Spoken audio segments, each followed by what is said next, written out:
आज हमारे चर्चा का विषय है कि त्वचा रोगों में सल्फर कब दिया जाता है। मूल विषय की चर्चा करने के पूर्व आइए हम देखते हैं कि सल्फर का रोगी कैसा होता है, कैसा दिखाई देता है। तो सल्फर का रोगी दुबला पतला, मैला कुचला, दार्शनिक प्रवृत्ति का, नहाना नहीं चाहता है, आगे की ओर झुक करके चलता है, घी और घी से बनी चीज़ें उसे पसंद हैं। जिस तरीके से आर्जेंट नाइट्रिकम के रोगी को मीठा पसंद है, उसी तरीके से सल्फर के रोगी को घी और घी से बनी चीज़ें पसंद हैं।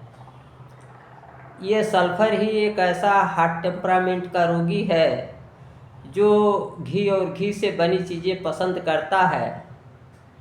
यद्यपि पल्सेटिला का रोगी भी पसंद करता है, घी से बनी चीज़ें खाना चाहता है, लेकिन वो इसे एग्री नहीं करती हैं। घी उसे एग्री, पल्सेटिला के रोगी को एग्री नहीं करता है। तो इस तरीके से और सल्फर का रोगी जो है वो बड़े ही सवेरे उठ के टॉयलेट भागता है। सल्फर के रोगी को न अधिक ठंड सहाती है न अधिक गर्मी। सल्फर का रोगी अपने में ही मस्त रहता है और स्वार्थी प्रवृत्ति का होता है। तो ये मैंने एक आउटलाइन दिया कि सल्फर का रोगी कैसे होता है। अब आइए मुख्य विषय पर हम आते हैं कि त्वचा रोगों में सल्फर कब दिया जाता है।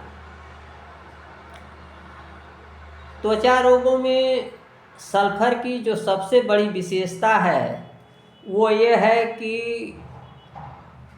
सल्फर के त्वचा रोगों में खुजली बहुत मचती है, लेकिन इसकी सबसे जो बड़ी विशेषता है, जो की नोट सिम्टम है, वो ये है कि खुजलाने के बाद जलन होने लगती है, जलन होती है। तो अगर कोई भी त्वचा रोग हो, फोड़े फुंसियों से लेके एक्जिमा तक, सोराइसिस, कोई भी त्वचा रोग है, अगर खुजली के बाद उसमें जलन भी होती है तो ऐसे रोगी की दवा सल्फर होगी। इसके साथ ही साथ यह है कि इसमें जलन की प्रवणता पाई जाती है, संपूर्ण शरीर में जलन पाई जाती है, हर कहीं जलन पाई जाती है।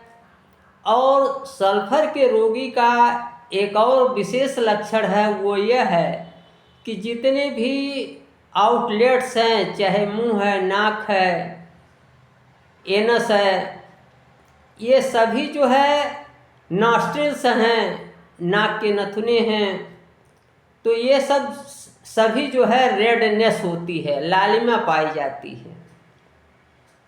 तो अगर कोई सल्फर टेम्परामेंट का हो, सल्फर का रोगी हो और त्वचा रोगों में खुजलाने के बाद जलन होती हो, तो निश्चित रूप से ऐसे रोगी की दवा सल्फर होगी। नए रोगों में सल्फर 30 ठीक है और पुराने रोगों के लिए सल्फर 200 शक्ति अधिक उपयुक्त है। ये जो मैं YouTube पर हमारा जो चैनल है डॉक्टर प्रेम नारायण, इस पर मैं लगातार होम्योपैथी और इलेक्ट्रो होम्योपैथी से संबंधित वीडियो डालता रहता हूँ। और ये हमारे होम्योपैथिक और इलेक्ट्रो होम्योपैथिक जो स्टूडेंट्स हैं, जो डॉक्टर हैं और जो जनसामान्य में इलेक्ट्रो होम्योपैथी और होम्योपैथी के लिए के प्रेमी हैं, सबके लिए समान रूप से लाभदायक है।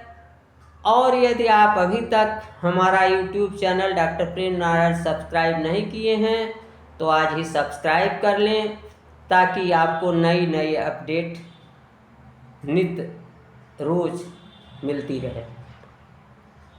आज बस इतना ही। नमस्कार, मैं डॉक्टर प्रेम नारायण।